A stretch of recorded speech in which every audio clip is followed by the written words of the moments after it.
За ирэх барьж байгаа Монгол Ардын намын ээлжид их хурал энэ сарын 15, 16-ны өдрүүдэд болох гэж байна. Монгол Ардын намын даргын төлөөх сонгуул өнгөрсөн 9-р сараас эхэлсэн боловч энэ сонгуулиас хойш Монгол Ардын нам дотроо 2 хуваагдаад байгаа юм а.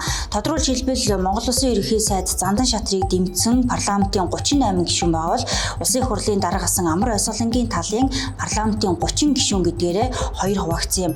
Монгол Ардын намын даргын төлөөх сонгуулиас болж Монгол Ардын нам за тэр дундаа ирэх баригч намын гишүүд яагаад 2 хуваагдав гэдэг нь олон нийтийн анхаарлыг татаж байгаа юм.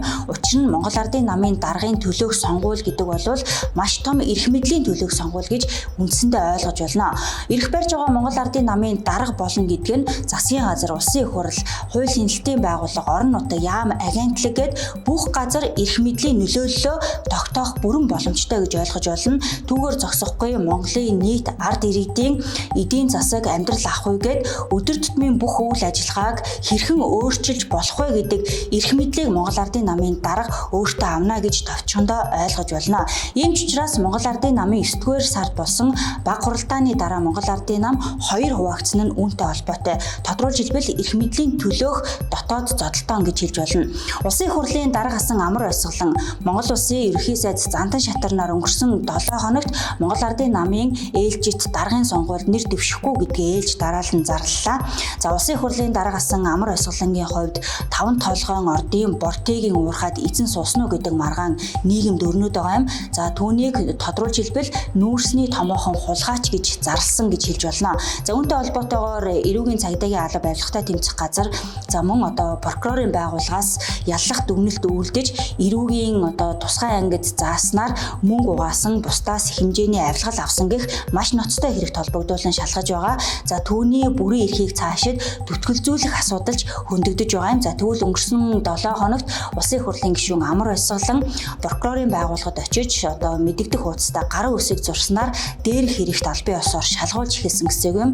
Харин Монгол Улсын ерөнхий сайд Зандан шатрын хувьд Монгол Ардын намын даргын төлөөх энэ өрсөлдөөнд оролцохгүй гэдгээ мэдэгдсэн нь намын эв нийтлээ хангахаар болсон гэж тайлбарлаж байгаа боловч нөгөө талдаа Монгол Улсын ерөнхий сайд Зандан шатрыг чадвартай, тууштай, удирдагч байж чадахгүй буюу за хэд хэдэн удаагийн сонгуульд ялагдл хүлээсэн нь за түүнийг Монгол Ардын намын даргад тэнцэхгүй гэдэг байр суурийг илэрхийлж байгаа Монгол Ардын намын гишүүдж байгаа юм а. Ирэх барьж байгаа за Монгол Ардын намын нөлөө бүхий улс төрчид дотроо сууж за намаа эвлэрүүлсэн за гишүүдээ хооронд нь уулзуулж гар бариулсан гэдэг энэ мэдээллийг цацаж байгаа боловч за товчхондоо болвол Амар Баясгалангийн тал үндсэндээ ялагдл хүлээсэн гэж ойлгож болохоор байна. Ингээд Монгол Ардын намын энэ сарын 15, 16-ны өдрүүдэд болох их хуралдаанаар Монгол Ардын намын даргын төлөөх энэ сонгуульд Монгол Улсын тэргүүн шатар сайд учрал ганцаараа нэр дэвших ийм мэдээлэл явагдаж байна. За нэг үгээр Монгол Ардын намын нөлөө бүхий улс төрчид дотооддоо сууж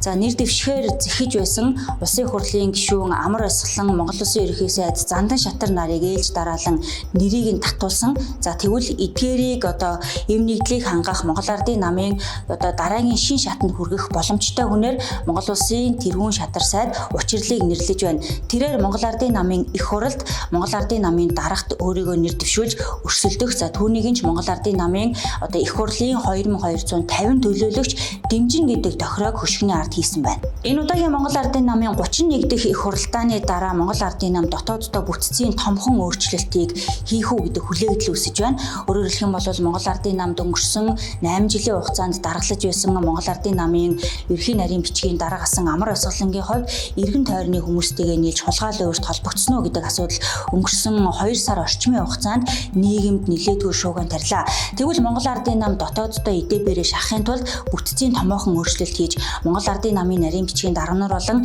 Монгол Ардын намын хяналтын ерхий хорооны дарга за мөн бусад газар хилцүүдийнхаа дарга нарыг өөрчилж Монгол Ардын нам чин шударгаар ажиллах шудраг хүмүүсийг оруулж чадах уу гэдэг нь за Монгол Ардын намын дараагийн шин даргын үйл хэрэгээс харагдахаар болж байна.